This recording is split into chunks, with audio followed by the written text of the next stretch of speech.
मानवीय इतिहास में बहुत से रहस्य छुपे हुए हैं। इसी पर आधारित एक प्राचीन कबड्डी कहानी, जिसमें एक साधारण लड़का असाधारण काम कर गया। एक बहुत ही पुराना गांव था। यहाँ कबड्डी खेलने की प्राचीन प्रथा थी। गांव का हर नागरिक कबड्डी खेलने को गर्व समझता था। ज्यादातर नौजवान ही इस खेल में भाग ले पाते हैं। कबड्डी खेलने के लिए फुर्ती के साथ साथ ताकत की भी आवश्यकता होती है।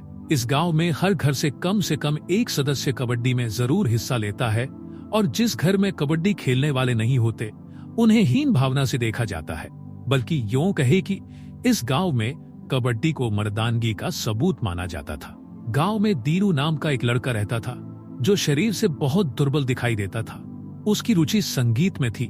गांव के बाकी लड़के दीनू को अक्सर कबड्डी के लिए ललकारा करते थे, लेकिन दीनू किसी का जवाब देने में सक्षम नहीं था। उसकी उम्र भले ही 22 वर्ष थी, लेकिन उसके शरीर में ताकत 12 साल के बच्चे की भी नहीं थी। दीनू के माँ बाप उसकी शारीरिक दुर्बलता से बहुत चिंतित रहा करते थे। वह कई डॉक्टरों से अपने बेटे का इलाज करवा चुके थे, लेकिन सीनू का शारीरिक विकास रुक चुका था। उसे किसी डॉक्टरों की कोई भी दवा असर नहीं कर रही थी। दीनू के पिता अपाहिज होने की वजह से कबड्डी में हिस्सा नहीं ले पाए थे।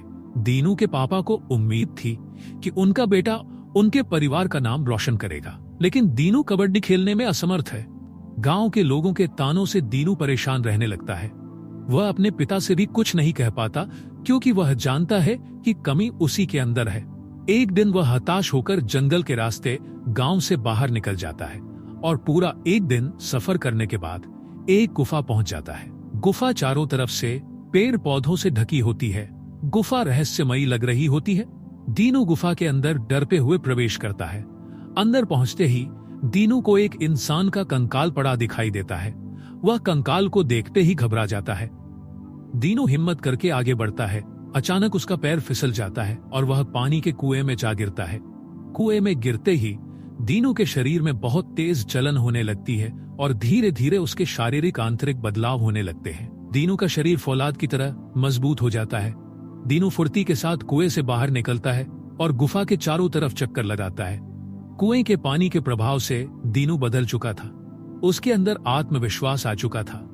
वह अपने गांव पहुंच जाता है और बिना किसी से बात किए अपने घर पहुंच जाता है। दीनू के माता पिता इतनी देर तक उसके बाहर रहने से चिंतित थे। वह उसके आते ही उसे डांटने लगते हैं, लेकिन दीनू कोई प्रतिक्रिया नहीं देता। वह अपने कमरे में जाकर आंख बंद करके बैठ जाता है।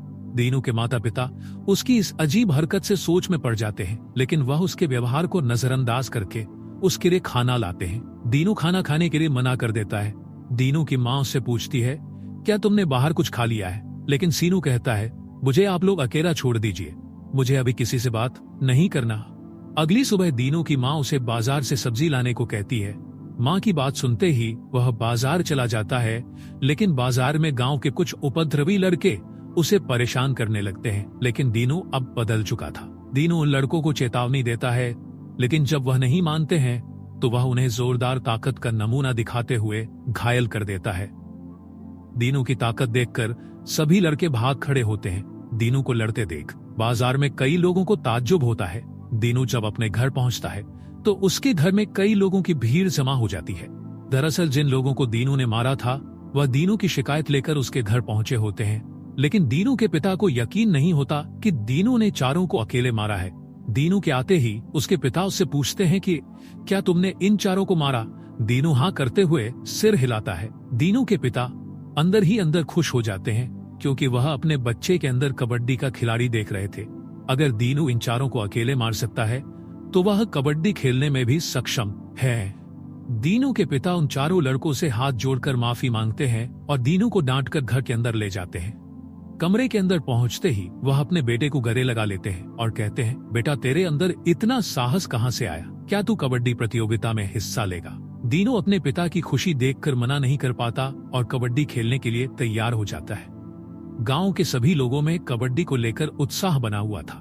सभी कबड्डी खिलाड़ी प्रतियोगिता में अपना अपना नाम लिखवाने के लिए ग्रामीण अध्यक्ष के पास पहुंच जाते हैं। दीनू भी प्रतियोगिता में हिस्सा लेने के लिए अपना नाम लिखवाने पहुंचता है, लेकिन दीनू के दुर्बलता के कारण उसे कबड्डी में हिस्सा लेने से मना कर दिया जाता है। जब दीनू के पिता को यह बात पता चलती है तो वह गांव के सरपंच से आग्रह करते हैं और कहते हैं, मैंने आज तक आपसे कुछ नहीं कहा, लेकिन मेरे बच्चे को खेलने का एक मौका दीजिए। अगर इस वर्ष उसका प्रदर्शन आपके अनुसार नहीं रहा तो जीवन में दोबारा कभी मौका मत दीजिएगा। पिछले कई वर्षों से यह गांव कबड्डी प्रतियोगिता में हारता ही आ रहा था, इसलिए सरपंच सोचते हैं इस वर्ष भी यदि हार गए तो क्या फर्क पड़ेगा, और वह दीनू को कबड्डी में हिस्सा लेने की मंजूरी दे देते हैं। खेल प्रारंभ हो जाता है।